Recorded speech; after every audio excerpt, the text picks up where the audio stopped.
حاجة. مش هطول عليكم، اسمحوا لي بس أقدم كل التحية والتقدير ليكم جميعا، وأشكركم ألف شكر على متابعتكم ودعمكم لينا المعنوي حتى. ألف شكر. الفيديو ده يعني كلمة عايز أقولها. أكيد امبارح كلنا متابعين قضية الولد اللي كانت رأي عام سبايدر مان، الولد الشجاع. بحيي جدا من هنا من خلالكم، وبحيي والدته على العزيمة والإرادة والشجاعة إن هي تقدر تنجح حق ابنها وما تسكتش على أي حاجة، وتجيب حق ابنها وتخليه كده رافع راسه. صراحة ليها كل تحية وكل تقدير.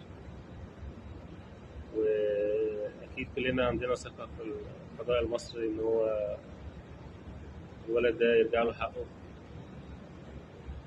ويرجع تاني لدراسته وحياته ويكمل حياته. وأكيد كلنا شفنا إنسان يعني مش معنى ما عندوش يعني رحمة، يعني إنسان معدوم الضمير إن هو حتى يفكر في حاجة زي كده أو يأذي طفل زي كده. حسبي الله ونعم الوكيل فيه. والحمد لله إن القضاء رجع لنا حقنا. الناس كلها امبارح كانت مبسوطة. نتمنى